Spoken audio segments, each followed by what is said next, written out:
Hello friends, जलको study channel पर आपका हार्दिक स्वागत है। आज अपन संविधान निर्माण की प्रक्रिया विस्तार पूर्वक पढ़ने वाले हैं।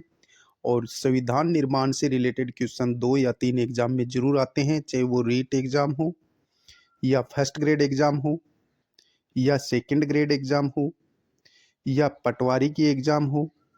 इन सभी में यानी कि जो भी एग्जाम कंपटीशन एग्जाम है उन सभी में संविधान निर्माण की प्रक्रिया से 2 या 3 क्वेश्चन जरूर पूछे जाते हैं। आज अपन विस्तार पूर्वक पढ़ेंगे संविधान निर्माण की प्रक्रिया। संविधान निर्माण सर्वप्रथम यानी कि संविधान संविधान एक ऐसा लिखित अथवा अलिखित दस्तावेज होता है जिसमें किसी देश के शासन की समस्त संरचनाओं, संस्थाओं, प्रक्रियाओं तथा कार्य प्रणाली का उल्लेख होता है तथा इसके अतिरिक्त इसमें व्यक्तियों को दिए अधिकारों का भी उल्लेख होता है, यानी कि जो मौलिक अधिकार हैं उनका भी इसमें उल्लेख होता है। फिर से देखो, संविधान क्या है? संविधान एक ऐसा लिखित अथवा अलिखित दस्तावेज होता है जिसमें किसी देश के शासन की समस्त संरचनाओं, संस्थाओं, प्रक्रियाओं तथा कार्य प्रणाली का उल्लेख होता है तथा इसके अतिरिक्त इसमें व्यक्तियों को दिए गए अधिकारों का भी उल्लेख होता है। उसे संविधान कहा जाता है। अब सर्वप्रथम अपन पढ़ेंगे संविधान का गठन। संविधान का गठन भारतीय संविधान का निर्माण संविधान सभा द्वारा किया गया था। यानी भारतीय संविधान का निर्माण किसके द्वारा किया गया? संविधान सभा द्वारा किया गया था। सर्वप्रथम 1895 में बाल गंगाधर तिलक ने अपने स्वराज्य विधेयक में संविधान सभा को उल्लेखित किया था। सर्वप्रथम 1895 में यानी कि बाल गंगाधर तिलक ने अपने स्वराज्य विधेयक में संविधान सभा का उल्लेख किया था। तो इसको आप याद रखेंगे कि सर्वप्रथम 1895 में किसने संविधान सभा का उल्लेख किया था? तो बाल गंगाधर तिलक ने किया था अपने स्वराज्य विधेयक में। फिर बात आती है 1922 ईस्वी में।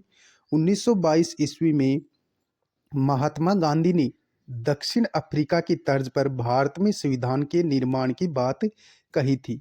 1922 में फिर महात्मा गांधी ने दक्षिण अफ्रीका की तर्ज पर भारत में भी संविधान के निर्माण की बात कही थी। फिर 1922 के बाद में भारतीय संविधान सभा की सर्वप्रथम मांग 1934 ईस्वी में मानवेंद्र नाथ राय, यानी कि शॉर्ट वे में अपन बोलें तो एम एन रॉय, यानी कि 1922 में तो महात्मा गांधी ने संविधान सभा की मांग की थी, संविधान बनाने की मांग की। फिर 1934 में यानी कि एम.एन. रॉय ने भारतीय संविधान सभा को सर्वप्रथम यानी कि भारतीय संविधान सभा की सर्वप्रथम मांग किसने की थी? तो वो की थी 1934 में मानवेंद्र राय ने की थी। लेकिन यह एक व्यक्तिगत मांग थी। तो सर्वप्रथम संविधान सभा की मांग किसने की थी? मानवेंद्र राय ने की थी। और सर्वप्रथम संविधान सभा का उल्लेख किसने किया? बाल गंगाधर तिलक ने 1895 में। फिर उसके बाद में महात्मा गांधी ने 1922 में उल्लेख किया। लेकिन सर्वप्रथम संविधान सभा की जो मांग की थी व्यक्तिगत रूप में, वो की थी एम.एन. रॉय ने 1934 में। संविधान सभा की प्रथम औपचारिक मांग 1934-35 में कांग्रेस की कार्यकारिणी समिति ने की थी। संविधान सभा की सर्वप्रथम औपचारिक मांग 1934-35 में कांग्रेस की कार्यकारिणी जो समिति थी उसने की थी। फिर बात आती है 1938 ईस्वी में जवाहरलाल नेहरू ने सार्वभौमिक वयस्क मताधिकार के आधार पर संविधान सभा के गठन की मांग की। फिर 1938 में जवाहरलाल नेहरू ने सार्वभौमिक वयस्क मताधिकार के आधार पर संविधान सभा के गठन की मांग की थी। फिर बात आती है 1940 की। संविधान सभा की इस मांग को ब्रिटिश सरकार ने पहली बार 1940 में लॉर्ड लिनलिथगो के अगस्त प्रस्ताव में स्वीकार किया गया। यानी संविधान सभा की मांग को सर्वप्रथम कब स्वीकार किया गया? 1940 में लॉर्ड लिनलिथगो के अगस्त प्रस्ताव जो 1940 में था, इस अगस्त प्रस्ताव में भारतीय संविधान सभा की सर्वप्रथम मांग यानी कि स्वीकार की गई। फिर 1942 ईस्वी में 1942 ईस्वी में क्रिप्स मिशन में भी संविधान सभा के गठन को स्वीकार किया गया। 1942 में क्रिप्स मिशन जो था भारत में आया था। क्रिप्स मिशन में भी संविधान सभा के गठन को स्वीकार किया गया था। भारत के राजनीतिक दलों द्वारा क्रिप्स मिशन को अस्वीकार किया जाने के कारण इसे भारत में लागू नहीं किया गया। यानी भारत के राजनीतिक जो दल थे उनके द्वारा क्रिप्स मिशन को अस्वीकार कर दिया गया और इसे भारत में लागू नहीं किया गया। भारतीय संविधान सभा का गठन कैबिनेट मिशन के प्रस्तावों के तहत हुआ था और कैबिनेट मिशन भारत में कब आया था? 1946 में। फिर आगे अपन देखें, तात्कालिक भारत ब्रिटिश भारत तथा देशी रियासतों के रूप में राजनीतिक इकाइयों में बंटा हुआ था। तात्कालिक जो भारत था वो ब्रिटिश भारत और देशी रियासतों के रूप में राजनीतिक इकाइयों के रूप में बंटा हुआ था। ब्रिटिश भारत पर अंग्रेजों का अधिकार था, जबकि जो देशी रियासत थी उसमें देशी राजाओं का आधिपत्य था। यानी कि इनका अधिकार था। ब्रिटिश भारत पर किसका अधिकार था? अंग्रेजों का। और जो देशी रियासत थी उन पर देशी राजाओं का अधिकार था। ब्रिटिश भारत में 11 प्रांत, यानी कि ब्रिटिश भारत में कितने प्रांत थे? 11 प्रांत और 4 चीफ कमिश्नरियां थी। यानी कि वो 11 प्रांत कौन थे ब्रिटिश भारत में? पंजाब, संयुक्त प्रांत, मध्य प्रांत यानी बरार, बिहार, बंगाल। यानी कि ये 11 प्रांत अपन देखते हैं कौन कौन से थे ब्रिटिश भारत में। ब्रिटिश भारत में 11 प्रांत थे। ब्रिटिश भारत में कितने प्रांत थे? 11। उन 11 में पंजाब था, संयुक्त प्रांत, मध्य प्रांत या बरार, बिहार, बंगाल, पश्चिमोत्तर प्रांत, असम, उड़ीसा, मद्रास प्रांत, बंबई प्रांत और सिंध। ये 11 प्रांत थे। और चीफ कमिश्नर कौन से थे? 4। तो इसको आप ABCD के तहत भी याद कर सकते हैं। ए यानी 4 चीफ कमिश्नर प्रांत थे जो 4 थे। अजमेर मेरवाड़ा यानी ए, बी बलूचिस्तान, सी यानी कुर्ग और डी यानी दिल्ली। तो इस यानी कि 4 चीफ कमिश्नरियाँ थी। इनको आप याद कर सकते हैं ABCD के द्वारा। ए यानी अजमेर मेरवाड़ा, बी यानी बलूचिस्तान, सी यानी कुर्ग और डी यानी दिल्ली। कैबिनेट मिशन कब आया था? 24 मार्च 1946 को भारत आया। कैबिनेट मिशन 24 मार्च 1946 को भारत आया था। इस डेट को आप याद रखेंगे, बहुत बार पूछी गई है कि कैबिनेट मिशन भारत कब आया था? 24 मार्च 1946 को। इस मिशन में 3 सदस्य थे। कैबिनेट मिशन में कितने सदस्य थे? 3 ही सदस्य थे, जिसमें अध्यक्ष कौन था? Patrick Lawrence. पैट्रिक लॉरेंस जो था, पैट्रिक लॉरेंस था, वो तो इसका अध्यक्ष था। स्टेफर्ड क्रिप्स ये सदस्य था और एवी अलेक्जेंडर ये भी सदस्य था। तो कैबिनेट मिशन भारत आया था 24 मार्च 1946 को और इस मिशन में कितने सदस्य थे? 3 सदस्य थे, जिसमें पैट्रिक जो लॉरेंस था वो तो अध्यक्ष था और स्टेफर्ड क्रिप्स और एवी अलेक्जेंडर, क्रिप्स और अलेक्जेंडर इसके सदस्य थे। संविधान सभा में ब्रिटिश प्रांतों, चीफ कमिश्नरियों तथा देशी रियासतों से सदस्य संख्या का निर्धारण उनकी जनसंख्या के अनुपात में किया गया। संविधान सभा में ब्रिटिश प्रांतों, चीफ कमिश्नरियों तथा देशी रियासतों से सदस्य संख्या का निर्धारण उनकी जनसंख्या के अनुपात में किया गया था। मोटे तौर पर प्रति 10 लाख की जनसंख्या पर एक सदस्य चुने जाने का प्रावधान था। यानी मोटे तौर पर प्रति 10 लाख की जो जनसंख्या थी उसमें से एक सदस्य को चुने जाने का प्रस्ताव था। इस बिंदु के आधार पर संविधान सभा की कुल सदस्य संख्या 389 निर्धारित की गई। तो सर्वप्रथम यानी कि संविधान सभा में कुल सदस्य संख्या कितनी निर्धारित की गई थी? 389, जो निम्न प्रकार है। 389 जो सदस्य थे उनको अपन देखते हैं किस प्रकार यानी कि इनको ये चुने जाते थे। तो यानी कि जो निम्न प्रकार हैं, ब्रिटिश प्रांत से चुने जाएंगे 292 सदस्य। चीफ कमिश्नर जो 4 थे उनमें से 4 सदस्य। तो ये तो हो गए ब्रिटिश भारत के यानी 296 सदस्य। 296 सदस्य चुने जाएंगे ब्रिटिश भारत से, और देशी रियासतों से जो निर्वाचित होंगे वो 93 सदस्य होंगे। टोटल 300 निवासी सदस्य चुने जाएंगे इस विधानसभा में। यानी ब्रिटिश प्रांत से 292, चीफ कमिश्नरी से 4, तो ब्रिटिश भारत के तो कितने सदस्य चुने जाएंगे 296, और देशी रियासतों से जो यानी कि चुने जाएंगे वो 93। टोटल 300 निवासी सदस्य भारतीय विधानसभा में निर्वाचित किए जाएंगे। ब्रिटिश भारत की 296 सीटों को तीन धार्मिक समूह को में उन धार्मिक समूह की जनसंख्या के अनुपात में विभाजित किया गया। ब्रिटिश भारत की जो 296 सीटें थी उनको भी 3 धार्मिक समूह में विभाजित किया गया, वो भी जनसंख्या के अनुपात में। सामान्य से यानी कि 213, मुस्लिमों से निवासी यानी कि 79 79, और सिख केवल पंजाब से 4, तो टोटल 296 सदस्य निर्वाचित होंगे। ब्रिटिश भारत के लिए 296 सीटों पर सदस्यों का निर्वाचन प्रांतीय विधानसभा सदस्यों द्वारा आनुपातिक प्रतिनिधित्व की एकल संक्रमणीय मत प्रणाली से किया गया। ब्रिटिश भारत के लिए 296 सीटों पर सदस्यों का निर्वाचन प्रांतीय विधानसभा सदस्यों द्वारा आनुपातिक प्रतिनिधित्व की एकल संक्रमणीय मत प्रणाली से किया गया, अर्थात इन सदस्यों का चुनाव सार्वभौमिक वयस्क मताधिकार के आधार पर नहीं किया गया था, बल्कि संविधान सभा अप्रत्यक्ष निर्वाचन का परिणाम थी। जो संविधान सभा थी वो अप्रत्यक्ष का यानी कि अप्रत्यक्ष निर्वाचन का परिणाम थी।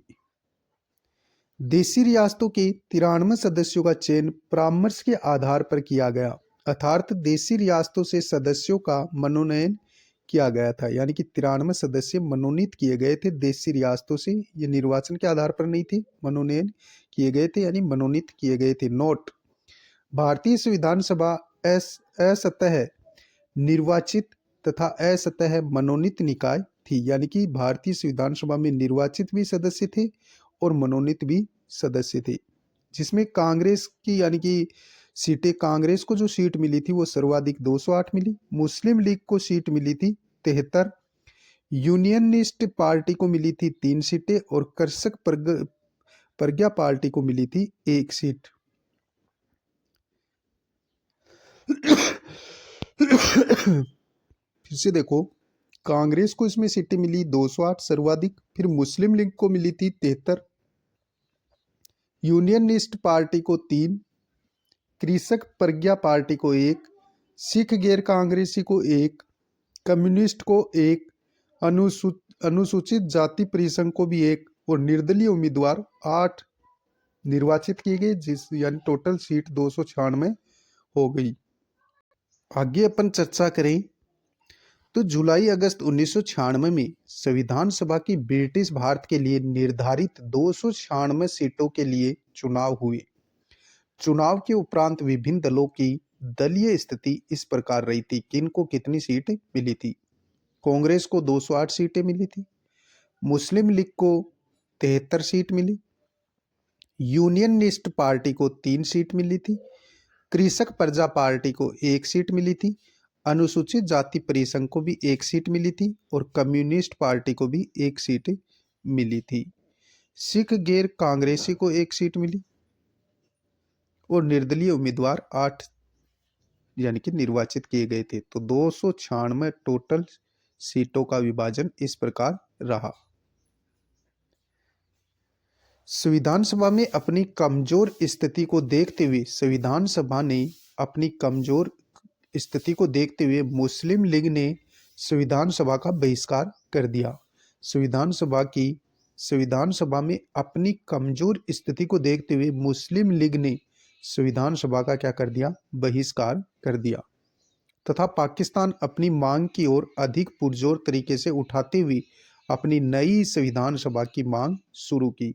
मुस्लिम लीग जो था उसने यानी कि पाकिस्तान बनाने की मांग की थी।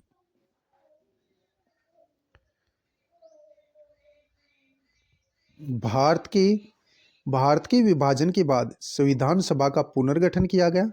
पुनर्गठित संविधान सभा की स्थिति निम्न प्रकार है। ब्रिटिश प्रांतों से सदस्य चुने जाएंगे 296, चीफ कमिश्नरी अब 3 रहेंगे और देशी रियासतों से सदस्य चुने जाएंगे 70। ब्रिटिश प्रांत से 226, चीफ कमिश्नरी से 3 सदस्य चुने जाएंगे और देशी रियासतों से 70। तो टोटल सीटें कितनी रह गई? 299। 389 में से 299 सीटें रह गई थी। संविधान सभा में सर्वाधिक सीटें। संविधान सभा में सर्वाधिक सीटें ब्रिटिश प्रांत यानी संयुक्त प्रांत से कितनी सीट?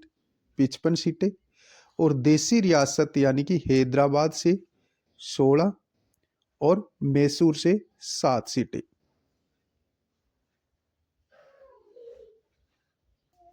तो संविधान सभा में सर्वाधिक सीटें ब्रिटिश प्रांत से यानी संयुक्त प्रांत से 55 सीटें, देशी रियासत से हैदराबाद से 16 सीटें और मैसूर से 60 सीटें। लेकिन क्या होता है, हैदराबाद एकमात्र देशी रियासत थी जिसके सदस्य संविधान सभा में शामिल नहीं हुए थे। वेरी वेरी इंपॉर्टेंट, हैदराबाद एकमात्र ऐसी रियासत थी जिसके सदस्य संविधान सभा में शामिल नहीं हुए थे। अतः संविधान सभा में शामिल होने वाली सबसे बड़ी देशी रियासत कौन सी थी? मैसूर थी, जहां से यानी कि 7 सीटें, 7 जो सदस्य निर्वाचित किए गए थे संविधान सभा में देशी रियासत से। तो सबसे बड़ी रियासत थी जो संविधान सभा में शामिल हुई थी वो मैसूर थी। और इस बात का आप ध्यान रखेंगे कि महात्मा गांधी, तेज बहादुर सप्रू और जयप्रकाश नारायण जैसे नेता संविधान सभा के सदस्य नहीं थे।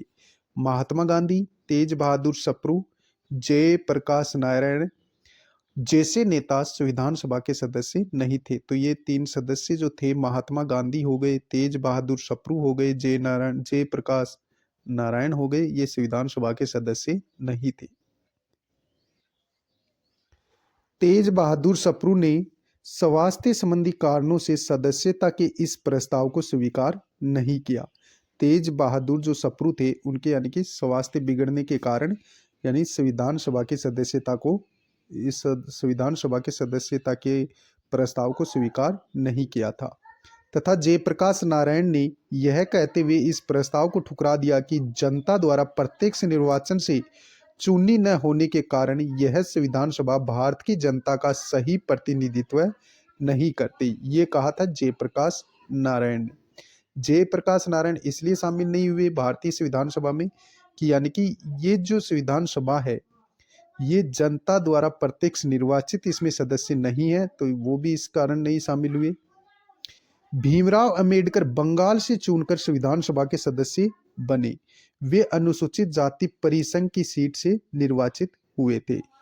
भीमराव अंबेडकर बंगाल से चुनकर यानी सर्वप्रथम बंगाल से चुनकर संविधान सभा के सदस्य बने। वे अनुसूचित जाति परिसंघ की सीट से निर्वाचित हुए थे।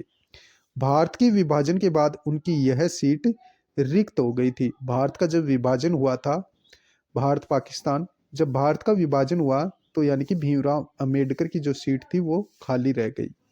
दूसरे चरण में वे बंबई प्रांत की उस सीट से पुनः निर्वाचित होकर संविधान सभा के सदस्य बने थे। दोबारा भीमराव अंबेडकर ने चुनाव लड़ा बंबई प्रांत से और उस सीट से पुनः निर्वाचित होकर संविधान सभा के सदस्य बन गए। जो सीट M.R. जेकर के त्यागपत्र के कारण रिक्त हुई थी और यह सीट M.R. जेकर के त्यागपत्र के कारण रिक्त हुई थी, तो उस पर भीमराव अंबेडकर ने बंबई प्रांत से चुनाव लड़ा और ये संविधान सभा के सदस्य बने थे। यानी कि M.R. जेकर की सीट पर इन्होंने चुनाव लड़ा था, उन्होंने त्यागपत्र दे दिया था, इसलिए उस रिक्त सीट पर भीमराव अंबेडकर ने चुनाव लड़ा था। संविधान सभा में प्रथम जो संविधान सभा थी, संविधान सभा में कुल महिलाएं कितनी निर्वाचित हुई थी? 15 महिलाएं थी। और 15 महिलाएं कौन कौन? विजया लक्ष्मी पंडित, सुचेता कृपलानी, सरोजनी नायडू, राजकुमारी अमृत कौर, दुर्गाबाई देशमुख, हंसा मेहता, पूर्णिमा बनर्जी, बेगम एजाज रसूल, मालती चौधरी, कमला चौधरी, रेणुका राय, लीला राय, अंबु स्वामीनाथन, दक्षयानी बेलायुधन, एनी मसीकरीनी। देसी रियासत से एकमात्र सदस्य कौन थी? एनी मसीकरीनी। तो इसको भी आप याद रखेंगे कि देसी रियासत से एकमात्र जो महिला सदस्य निर्वाचित हुई थी, जो चुनी गई थी, वो एनी मसीकरीनी थी। तो संविधान सभा में कुल 15 महिलाएं थी। 15 महिलाओं में विजया लक्ष्मी पंडित, सुचिता कृपलानी, सरोजनी नायडू, राजकुमारी अमृता कौर, दुर्गाबाई देशमुख, हंसा मेहता, पूर्णिमा बनर्जी, बेगम एजाज रसूल, मालती चौधरी, कमला चौधरी, रेणुका रॉय, लीला रॉय और अंबु स्वामीनाथन, दक्षयानी बेलायुधन और एनी मसीकरीनी, जो कि देसी रियासत से चुनी गई एकमात्र सदस्य थी। कौन? एनी मसीकरीनी। नोट: एनी मसीकरीनी ने संविधान सभा की एकमात्र महिला जो किसी देसी रियासत का प्रतिनिधित्व कर रही थी, यानी कि एनी मसीकरीनी ने संविधान सभा की एकमात्र महिला थी जो कि देसी रियासत का प्रतिनिधित्व कर रही थी। एनी मसीकरीनी कोच त्रावणकोर की ये कोच थी तथा एनी मसीकरीनी एकमात्र मनोनीत महिला थी, बाकी सभी निर्वाचित थी। संविधान सभा में राजस्थान में कुल 12 सदस्य थे। संविधान सभा में राजस्थान के कुल 12 सदस्य थे, जिनमें 11 सदस्य देसी रियासतों से मनोनीत होकर आए थे। संविधान सभा में राजस्थान के कितने सदस्य थे? कुल 12 सदस्य थे, जिनमें से 11 सदस्य देसी रियासतों से मनोनीत होकर आए थे, जबकि एक सदस्य चीफ कमिश्नरी अजमेर मेरवाड़ा से निर्वाचित होकर संविधान सभा में शामिल हुआ था। फिर से देखो, संविधान सभा में राजस्थान के कुल सदस्य 12 थे, जिसमें से 11 सदस्य देसी रियासतों से मनोनीत किए गए, जबकि एक सदस्य चीफ कमिश्नरी जो 4 थे उसमें से, यानी कि अजमेर मेरवाड़ा से निर्वाचित होकर संविधान सभा में शामिल हुए थे। अब 11 मनोनीत कौन कौन से सदस्य हैं राजस्थान के, वो भी अपन देख लेते हैं। वीटी कृष्णामाचारी जो कि जयपुर से थे, बलवंत सिंह मेहता ये उदयपुर से थे, माणिक्यलाल वर्मा ये भी उदयपुर से थे, हीरालाल शास्त्री ये जयपुर से मनोनीत हुए, सरदार सिंह खेतड़ी से मनोनीत हुए, राज बहादुर भरतपुर से मनोनीत हुए, जय नारायण व्यास जोधपुर से थे, जसवंत सिंह बीकानेर से थे, दलेल सिंह कोटा से थे, रामचंद्र उपाध्याय अलवर से थे और गोकुल लाल असावा शाहपुरा से थे। फिर से देख लो इन सदस्यों को, 11 मनोनीत सदस्यों को। वीटी कृष्णामाचारी जयपुर से, बलवंत सिंह मेहता उदयपुर से, माणिक्यलाल वर्मा उदयपुर से, हीरालाल शास्त्री जयपुर से, सरदार सिंह खेतड़ी से, राज बहादुर भरतपुर से, जय नारायण व्यास जोधपुर से, जसवंत सिंह बीकानेर से और दलेल सिंह कोटा से, रामचंद्र उपाध्याय अलवर से, गोकुलाल असावा शाहपुरा से, ये 11 सदस्य मनोनीत हुए थे संविधान सभा में राजस्थान से। नोट: एकमात्र निर्वाचित सदस्य कौन थे? मुकुट बिहारी लाल भार्गव, और ये अजमेर मेरवाड़ा से निर्वाचित हुए थे। तो क्वेश्चन पूछा जा सकता है कि राजस्थान से एकमात्र संविधान सभा में एकमात्र निर्वाचित सदस्य कौन थे? तो मुकुट बिहारी लाल भार्गव थे, जिनका निर्वाचन अजमेर मेरवाड़ा से किया गया था। संविधान निर्माण। अब अपन पढ़ने वाले हैं संविधान का निर्माण। भारतीय संविधान की प्रथम बैठक कब हुई थी? 9 नवंबर 1946 को। ये बहुत बार पूछा गया है कि भारतीय संविधान की प्रथम बैठक कब हुई थी? 9 नवंबर 1946 को हुई, जिसमें 211 सदस्य उपस्थित थे। यानी कि प्रथम बैठक जो हुई थी उसमें कुल सदस्य कितने उपस्थित थे? 211 सदस्य। और प्रथम बैठक हुई थी 9 नवंबर 1946 को। भारतीय संविधान सभा की प्रथम बैठक 9 नवंबर 1946 को ही, जिसमें कुल 211 सदस्य ने भाग लिया था या उपस्थित थे। इस बैठक में मुस्लिम लीग सदस्य शामिल नहीं हुए और प्रथम बैठक में यानी मुस्लिम लीग के जो सदस्य थे वो शामिल नहीं हुए थे।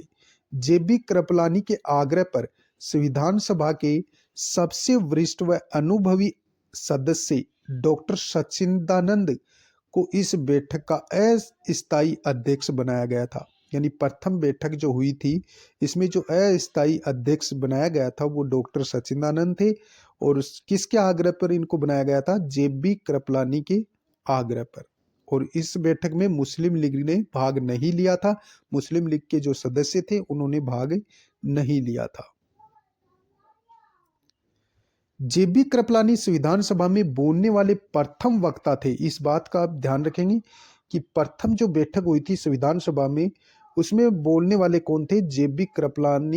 जेबी कृपलानी थे जो संविधान सभा में बोलने वाले प्रथम वक्ता थे। सच्चिदानंद सिन्हा ने संविधान सभा के मनोनीत उपाध्यक्ष के रूप में फ्रैंक एंथनी को नियुक्त किया। सच्चिदानंद सिन्हा जो अस्थायी अध्यक्ष बने थे, उन्होंने संविधान सभा में मनोनीत उपाध्यक्ष के रूप में फ्रैंक एंथनी को नियुक्त किया था। फ्रेरू एंथनी को नियुक्त किया था। 10 दिसंबर 1946 को संविधान सभा की दूसरी बैठक में अध्यक्ष के निर्वाचन हेतु नामांकन भरे गए। फिर 10 दिसंबर 1946 को संविधान सभा की दूसरी बैठक में यानी कि अध्यक्ष के निर्वाचन हेतु नामांकन भरे गए थे। तो प्रथम बैठक आप ध्यान में रखेंगे 9 नवंबर 1946 को हुई थी। फिर 10 दिसंबर को क्या होता है कि यानी कि दूसरी बैठक के अध्यक्ष के लिए 10 दिसंबर 1946 को संविधान सभा की दूसरी बैठक के अध्यक्ष के निर्वाचन हेतु नामांकन भरे गए थे। फिर 11 दिसंबर 1946 को संविधान सभा की तीसरी बैठक में राजेंद्र प्रसाद निर्विरोध रूप से अध्यक्ष पद के रूप में चुने गए। तीसरी बैठक कब हुई थी? 11 दिसंबर 1946 को। प्रथम बैठक 9 नवंबर 1946 को, और यानी कि प्रथम बैठक 9 नवंबर 1946 को हुई थी। और ये तीसरी बैठक है जो कि 11 दिसंबर 1946 को संविधान सभा की तीसरी बैठक में राजेंद्र प्रसाद जो थे वो निर्विरोध रूप से अध्यक्ष पद के रूप में चुने गए। संविधान सभा का प्रथम सत्र कब हुआ था? 9 दिसंबर से 23 दिसंबर 1946 तक रहा था। संविधान सभा का प्रथम सत्र 9 दिसंबर से 23 दिसंबर 1946 तक रहा था। यह संविधान सभा का प्रथम सत्र था, 9 दिसंबर से 23 दिसंबर 1946। संविधान सभा के उपाध्यक्ष संविधान सभा के उपाध्यक्ष 9 दिसंबर 1946 को डॉक्टर सच्चिदानंद सिन्हा ने फ्रैंक एंथनी को उपाध्यक्ष के रूप में मनोनीत किया था। 9 दिसंबर 1946 को डॉक्टर सच्चिदानंद सिन्हा जो कि अस्थायी अध्यक्ष बने थे, उन्होंने फ्रैंक एंथनी को उपाध्यक्ष के रूप में यानी कि संविधान सभा में उपाध्यक्ष के रूप में मनोनीत किया था, फ्रैंक एंथनी को। इस प्रकार फ्रैंक एंथनी कुछ समय के लिए संविधान सभा के उपाध्यक्ष रहे। 25 जनवरी 1947 को संविधान सभा ने उपाध्यक्ष के रूप में एच.सी. मुखर्जी यानी हरेंद्रनाथ कुमार मुखर्जी को चुना था। 25 जनवरी 1947 को संविधान सभा ने उपाध्यक्ष के रूप में एच.सी. मुखर्जी को चुना था। पूरा नाम हरेंद्रनाथ कुमार मुखर्जी। भारत के विभाजन के परिणाम, फिर आगे क्या है? भारत के विभाजन के परिणाम स्वरूप बंगाल का विभाजन हुआ। भारत के विभाजन के परिणाम स्वरूप फिर बंगाल का भी विभाजन होता है 1905 में, जिसमें एच.सी. मुखर्जी की सीट खाली हो गई थी। भारत के विभाजन के परिणाम स्वरूप, जैसे भारत का जो विभाजन हुआ था भारत पाकिस्तान का, वैसे ही बंगाल का भी विभाजन हो गया था, जिसमें एच.सी. मुखर्जी की सीट है वो रिक्त हो गई। वे बंगाल से चुनकर संविधान सभा के सदस्य बने। 16 जुलाई 1947 को एच.सी. मुखर्जी पुनः संविधान सभा के उपाध्यक्ष चुने गए। 16 जुलाई 1947 को एच.सी. मुखर्जी पुनः संविधान सभा के अध्यक्ष चुने गए। एन.वी. खर्रे के प्रस्ताव पर संविधान सभा ने संविधान सभा में उपाध्यक्ष के लिए 2 सीटों का प्रावधान किया। एन.वी. खर्रे के प्रस्ताव पर संविधान सभा ने संविधान सभा के उपाध्यक्ष के लिए 2 सीटों का प्रावधान किया, जिसमें जिसमें से एक उपाध्यक्ष प्रांतों से हो तथा एक उपाध्यक्ष देशी रियासतों से होना चाहिए। जिसमें से एक उपाध्यक्ष प्रांतों से तथा एक उपाध्यक्ष देशी रियासतों से होना चाहिए। 16 जुलाई 1947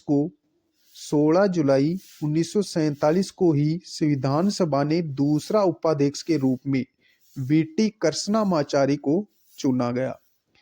16 जुलाई 1947 को ही संविधान सभा में दूसरे जो उपाध्यक्ष के रूप में चुने गए वो वीटी कृष्णमाचारी थे, जो संविधान सभा में राजस्थान का प्रतिनिधित्व कर रहे थे। और वीटी कृष्णमाचारी हैं वो संविधान सभा में राजस्थान का प्रतिनिधित्व कर रहे थे। संविधान सभा में संवैधानिक सलाहकार के रूप में बी.एन. राव यानी बनेगल नरसिंह राव को नियुक्त किया गया था। ये क्वेश्चन बहुत बार पूछा गया है कि संविधान सभा में संवैधानिक सलाहकार के रूप में किसे चुना गया था, तो इसमें ज्यादातर भीमराव अम्बेडकर करके आते हैं। तो संविधान सभा में संवैधानिक सलाहकार के रूप में बी.एन. राव को चुना गया था या नियुक्त किया गया था। बी.एन. राव की यह नियुक्ति तत्कालीन गवर्नर जनरल लॉर्ड बेवेल द्वारा की गई थी। बी.एन. राव की यह नियुक्ति तात्कालिक यानी उस समय गवर्नर जनरल कौन थे? लॉर्ड बेवेल, उनके द्वारा की गई थी। संविधान सभा के सचिव कौन थे? संविधान सभा के सचिव एच.वी.आर. आयंगर थे। कौन थे? एच.वी.आर. आयंगर। संविधान सभा के सचिव कौन थे? एच.वी.आर. आयंगर। तो इस बात का भी आप ध्यान में रखेंगे। अब पढ़ेंगे उद्देश्य प्रस्ताव। उद्देश्य प्रस्ताव 13 दिसंबर 1946 को जवाहरलाल नेहरू ने संविधान सभा के समक्ष 8 बिंदुओं का उद्देश्य प्रस्ताव प्रस्तुत किया। उद्देश्य प्रस्ताव यानी 13 दिसंबर 1946 को क्वेश्चन बहुत बार पूछा गया है उद्देश्य प्रस्ताव के बारे में, तो इसको अपन ध्यानपूर्वक पढ़ेंगे। 13 दिसंबर 1946 को जवाहरलाल नेहरू ने संविधान सभा के समक्ष 8 बिंदुओं का उद्देश्य प्रस्ताव प्रस्तुत किया। इस उद्देश्य प्रस्ताव में भारत के राजनीतिक ढांचे तथा जनता की उम्मीदों तथा आदर्शों को समावेशी किया गया। इस उद्देश्य प्रस्ताव में भारत के राजनीतिक ढांचे तथा जनता की उम्मीदों तथा आदर्शों को समावेशित किया गया। एम.आर. जेकर के प्रस्ताव पर संविधान सभा ने इस उद्देश्य प्रस्ताव को कुछ समय के लिए इस आधार पर स्थगित कर दिया तब तक मुस्लिम लीग तथा देशी रियासतों के प्रतिनिधि भी संविधान सभा में शामिल हो जाएं। लेकिन मुस्लिम लीग के सदस्य संविधान सभा में शामिल हुए ही नहीं, तो अंततः 22 जनवरी 1947 को संविधान सभा ने सर्वसम्मति से उद्देश्य प्रस्ताव को पारित कर दिया। यानी जब मुस्लिम लीग के जो सदस्य सम्मिलित नहीं हुए संविधान सभा में, तो 22 जनवरी 1947 को संविधान सभा ने सर्वसम्मति से उद्देश्य प्रस्ताव को पारित कर दिया। 22 जनवरी 1947। ये रीट में क्वेश्चन भी पूछा गया है। प्रमुख समितियां कौन कौन सी थी संविधान सभा में? तो संघ संविधान समिति, इसके अध्यक्ष कौन थे? जवाहरलाल नेहरू। प्रमुख समितियां और उसके अध्यक्ष। संघ संविधान समिति के अध्यक्ष कौन थे? जवाहरलाल नेहरू। संघ शक्ति समिति के भी अध्यक्ष कौन थे? जवाहरलाल नेहरू। राज्यों से समझौता समिति के अध्यक्ष कौन थे? जवाहरलाल नेहरू। यानी तीनों समितियों के अध्यक्ष कौन थे? जवाहरलाल नेहरू। किस किस के? संघ संविधान समिति के अध्यक्ष भी जवाहरलाल नेहरू थे। संघ शक्ति समिति के भी अध्यक्ष कौन थे? जवाहरलाल नेहरू थे। और राज्यों से समझौता जो समिति थी उसके भी अध्यक्ष कौन थे? जवाहरलाल नेहरू थे। प्रांतीय संविधान समिति के अध्यक्ष कौन थे? वल्लभ भाई पटेल। प्रांतीय संविधान समिति के अध्यक्ष कौन थे? वल्लभ भाई पटेल। अल्पसंख्यक और मूल अधिकार समिति के भी अध्यक्ष कौन थे? वल्लभ भाई पटेल। और अल्पसंख्यक और मूल अधिकार समिति के जो अध्यक्ष थे वो वल्लभ भाई पटेल थे। अल्प अल्पसंख्यक उप समिति के अध्यक्ष H.C. मुखर्जी थे और मूल अधिकार समिति के अध्यक्ष कौन थे? J.B. कृपलानी। फिर से देखो इन समितियों को। संघ संविधान समिति जिसके अध्यक्ष थे जवाहरलाल नेहरू, संघ शक्ति समिति जिसके भी अध्यक्ष कौन थे? जवाहरलाल नेहरू, राज्यों से समझौता समिति के भी अध्यक्ष कौन थे? जवाहरलाल नेहरू, प्रांतीय संविधान समिति के अध्यक्ष कौन थे? वल्लभ भाई पटेल, अल्पसंख्यक और मूल अधिकार समिति के अध्यक्ष कौन थे? वल्लभ भाई पटेल, अल्पसंख्यक उप समिति के अध्यक्ष H.C. मुखर्जी थे, मूल अधिकार समिति के अध्यक्ष कौन थे? J.B. कृपलानी। संचालन समिति बहुत बार पूछी गई है, इसके अध्यक्ष कौन थे? राजेंद्र प्रसाद। नियम समिति के अध्यक्ष भी कौन थे? राजेंद्र प्रसाद। यानी संचालन और नियम समिति के अध्यक्ष कौन थे? राजेंद्र प्रसाद। प्रारूप समिति के अध्यक्ष कौन थे? डॉक्टर भीमराव अंबेडकर। अब होता है प्रारूप समिति का गठन। प्रारूप समिति का गठन कब हुआ था? 29 अगस्त 1947 को। प्रारूप समिति का गठन कब होता है? 29 अगस्त 1947 को। ये डेट आप याद रखेंगे, 29 अगस्त 1947 को प्रारूप समिति का गठन किया गया, जिसमें कुल सदस्य कितने थे? 7 सदस्य थे। प्रारूप समिति में 7 सदस्य कौन कौन से थे वो भी अपन देख लेते हैं। तो सर्वप्रथम भीमराव अंबेडकर ये प्रारूप समिति के अध्यक्ष थे। फिर सदस्य 6 सदस्य कौन कौन से थे? N Gopal Swami Ayyangar, Alladi Krishna Swami Iyer, K M Munshi, Syed Mohammad Sadulla. यानी जो प्रारूप समिति में 7 सदस्य थे वो कौन कौन से थे? फिर से देख लो इनको। भीमराव अंबेडकर इसके अध्यक्ष थे, N Gopal Swami Ayyangar, Alladi Krishna Swami Iyer, K M Munshi, Syed Mohammad Saadulla, B L Mitra ने त्यागपत्र दे दिया था तो इसकी जगह एन माधव को चुना गया। डीपी खेतान की मृत्यु होने से टीटी कृष्णामाचारी को चुना गया था। तो ये टोटल 7 सदस्य थे प्रारूप समिति में। प्रारूप समिति का गठन कब हुआ था? तो इस बात का आप ध्यान रखेंगे 29 अगस्त 1947 को, जिसके अध्यक्ष थे भीमराव अंबेडकर। और सदस्य 6 जो सदस्य थे वो कौन कौन से? फिर से देख लो। N Gopal Swami Ayyangar, Alladi Krishna Swami Iyer, K M Munshi, Syed Mohammad Sadulla और बी एल मित्र ने त्यागपत्र दे दिया था तो एन माधव को चुना गया।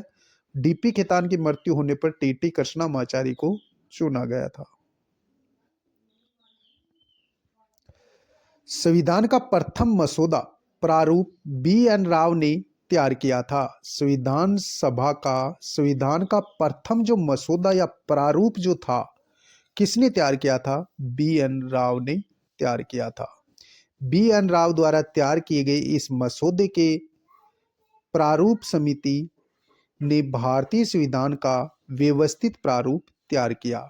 बी एन राव द्वारा तैयार किया गया जो मसौदा था उस मसौदे को प्रारूप समिति ने भारतीय संविधान का व्यवस्थित प्रारूप तैयार किया।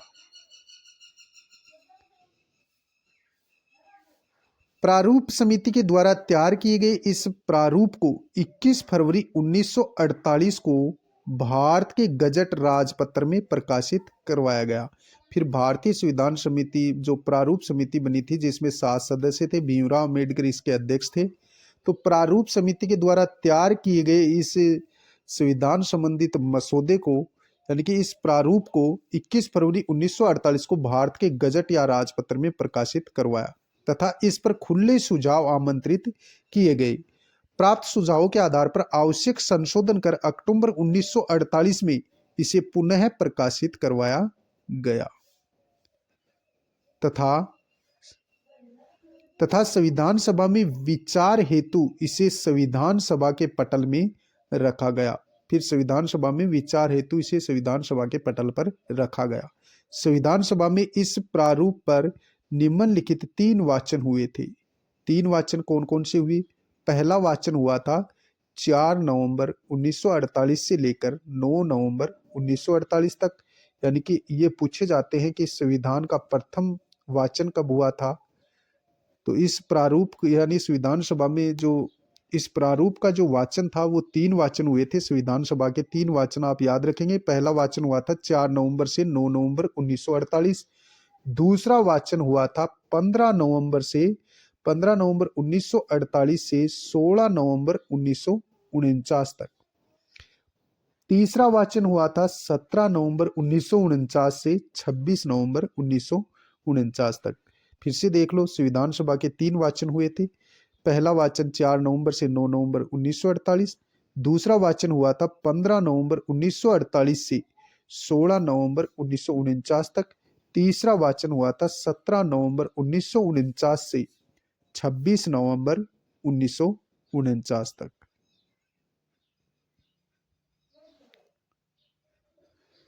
26 नवंबर 1949 को भारत का संविधान बनकर तैयार हुआ तथा इसी दिन नागरिकता, निर्वाचन, अंतरिम संसद, संक्रमणकालीन प्रावधान से संबंधित कुल 16 अनुच्छेद लागू कर दिए गए। यानी 26 नवंबर 1949 को भारत का संविधान बनकर के तैयार हो गया था। इसी दिन नागरिकता, निर्वाचन, अंतरिम संसद, संक्रमणकालीन प्रावधान से संबंधित कुल 16 अनुच्छेद लागू कर दिए गए थे। ये 16 अनुच्छेद कौन कौन से थे? अनुच्छेद 5, 6, 7, 8, 9, 60, 324, 366, 367, 379, 380, 388, 391, 392, 393 और 394। तो ये अनुच्छेद 16 अनुच्छेद लागू कर दिए गए थे तथा शेष संविधान 26 जनवरी 1930 को मनाए गई। यानी कि तथा शेष संविधान 26 जनवरी 1930 को मनाया गया। प्रथम स्वराज्य दिवस की स्मृति में 26 जनवरी 1950 को लागू किया गया था। प्रथम स्वराज दिवस की स्मृति में 26 जनवरी 1950 को लागू किया गया था। संविधान की 3 प्रतियां यानी 2 अंग्रेजी व 1 हिंदी में पर संविधान सभा के 284 सदस्यों ने हस्ताक्षर किए थे। संविधान की 3 मूल प्रतियां थी, जो 2 अंग्रेजी में थी, 1 हिंदी में थी। उस पर संविधान सभा के 284 सदस्यों ने क्या किए थे? सर्वप्रथम हस्ताक्षर किए थे। क्वेश्चन पूछा गया है कि संविधान सभा पर कितने सदस्यों ने हस्ताक्षर किए थे? तो याद रखेंगे 284 सदस्यों ने हस्ताक्षर किए थे। संविधान सभा की अंतिम बैठक 24 जनवरी 1950 को हुई थी। यह क्वेश्चन भी पूछा गया है कि संविधान सभा की अंतिम बैठक कब हुई थी? 24 जनवरी 1950 को।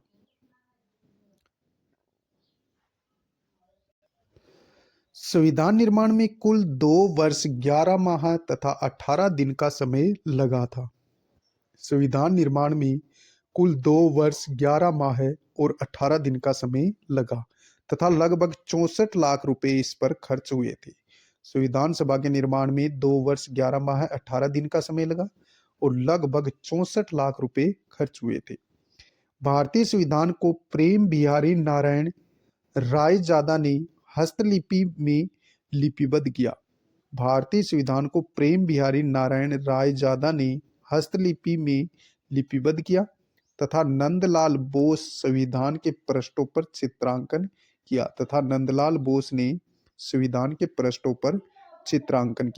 तो इस बात को भी आप ध्यान में रखेंगे कि भारतीय संविधान को प्रेम बिहारी नारायण रायजादा ने हस्तलिपि में लिपिबद्ध किया और नंदलाल बोस ने संविधान के पृष्ठों का चित्रांकन किया। संविधान सभा में कुल 12 सत्र हुए। ये क्वेश्चन भी पूछा गया है कि संविधान सभा में कुल कितने सत्र हुए थे? 12 सत्र हुए तथा 167 अधिवेशन हुए थे। इस बात को भी आप ध्यान में रखेंगे कि संविधान सभा में कुल 12 सत्र हुए और 167 अधिवेशन हुए थे। 22 जुलाई 1947 को संविधान सभा ने तिरंगे को राष्ट्र ध्वज के रूप में अपनाया। 22 जुलाई 1947 को इस डेट को आप याद रखेंगे। 22 जुलाई 1947 को संविधान सभा ने तिरंगे को राष्ट्र ध्वज के रूप में अपनाया। मई 1949 में संविधान सभा ने भारत की राष्ट्रमंडल की सदस्यता को स्वीकृति दी। मई 1949 में संविधान सभा ने भारत की राष्ट्रमंडल की सदस्यता को स्वीकृति दी। 24 जनवरी 1950 में संविधान सभा ने अपनी अंतिम बैठक में राष्ट्रगान व राष्ट्रगीत को मान्यता प्रदान की। यानी 22 जनवरी 1950 में संविधान सभा ने अपनी बैठक में राष्ट्रगान और राष्ट्रगीत को मान्यता प्रदान की तथा डॉक्टर राजेंद्र प्रसाद को अंतरिम राष्ट्रपति के रूप में चुना गया। यानी राष्ट्रगान और राष्ट्रगीत को कब मान्यता दी गई थी? संविधान की अंतिम बैठक हुई थी 24 जनवरी 1950 में। इसमें राष्ट्रगान को अपनाया गया, राष्ट्रगीत को अपनाया गया और साथ में राजेंद्र प्रसाद को अंतरिम राष्ट्रपति के रूप में मान्यता दी गई। लेकिन आप इसको भी याद रखेंगे कि राष्ट्रीय ध्वज को कब अपनाया गया था? 22 जुलाई 1947 को। और राष्ट्रगीत और राष्ट्रगान को कब अपनाया गया था? तो ये 24 जनवरी 1950 को अपनाया गया था। संविधान सभा अंतरिम संसद के रूप में। संविधान सभा ने न केवल संविधान सभा का निर्माण का कार्य किया बल्कि भारत की स्वतंत्रता के बाद से संसद के गठन तक अंतरिम संसद के रूप में भी कानून निर्माण का कार्य भी किया था। प्रथम बैठक यानी कि संविधान बनकर के जब तैयार हो गया तो प्रथम बैठक हुई थी 17 नवंबर 1947 को। अंतिम बैठक हुई थी 17 अप्रैल 1952 को। जब संविधान बनकर के तैयार हो गया था तो प्रथम बैठक हुई थी 17 नवंबर 1947 को। अंतिम बैठक हुई थी 17 अप्रैल 1952 को। अंतिम संसद अध्यक्ष कौन थे? अंतरिम संसद अध्यक्ष कौन बने थे? गणेश वासुदेव मावलंकर। अंतरिम संसद अध्यक्ष कौन बने थे? गणेश वासुदेव मावलंकर।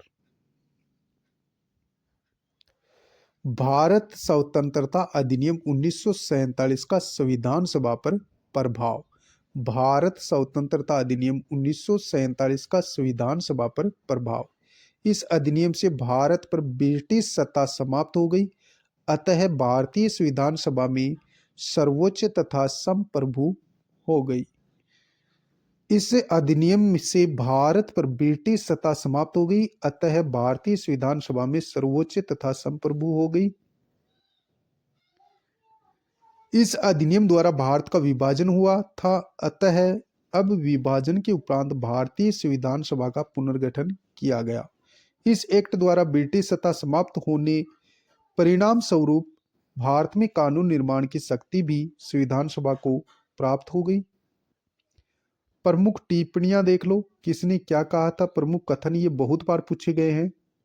प्रमुख कथन, प्रमुख टिप्पणियां। भारतीय संविधान सभा संप्रभु निकाय नहीं थी, किसने कहा था? M.R. जयकर ने कहा था कि भारतीय संविधान सभा संप्रभु निकाय नहीं थी, किसने कहा था? M.R. जयकर ने। भारतीय संविधान सभा भारतीय जनता का उचित प्रतिनिधित्व नहीं करती थी, किसने कहा था? जयप्रकाश नारायण ने। फिर से देखो, प्रमुख टिप्पणियां अपन देख रहे हैं। तो भारतीय संविधान सभा संप्रभु निकाय नहीं थी, किसने कहा था? M.R. जयकर ने। भारतीय संविधान सभा भारतीय जनता का उचित प्रतिनिधित्व नहीं करती, किसने कहा? जयप्रकाश नारायण ने। भारतीय संविधान सभा केवल हिंदुओं का निकाय थी, किसने कहा था? लॉर्ड विस्काउट ने। भारतीय संविधान सभा के बारे में लॉर्ड विस्काउट ने क्या कहा था? भारतीय संविधान सभा केवल हिंदुओं का निकाय थी, किसने कहा था? लॉर्ड विस्काउट ने। भारतीय संविधान, अगला कथन क्या है? भारतीय संविधान सभा में वकीलों का प्रभुत्व था, किसने कहा था? आइबर जेनिक्स ने कहा था। भारतीय संविधान सभा के बारे में क्या कहा? भारतीय संविधान सभा में वकीलों का प्रभुत्व था, किसने कहा था? आइबर जेनिक्स ने। संविधान सभा कांग्रेस थी और कांग्रेस ही भारत था, किसने कहा था? ग्रेनविल ऑस्टिन ने कहा था कि संविधान सभा कांग्रेस थी और कांग्रेस ही भारत थी, किसने कहा था? ग्रेनविल ऑस्टिन ने कहा था। संविधान सभा एक संप्रभु, प्रश्न पहला क्या है? संविधान सभा एक संप्रभु निकाय थी, स्पष्ट कीजिए। प्रश्न सेकंड, संविधान सभा भारतीय जनता का उचित प्रतिनिधित्व नहीं करती, आलोचनात्मक टिप्पणी कीजिए। ये क्वेश्चन है जो आप कर सकते हैं। मिलते हैं नेक्स्ट वीडियो में, तब तक के लिए जय हिंद जय भारत। वीडियो अच्छा लगे लाइक करें, शेयर करें, सब्सक्राइब करें।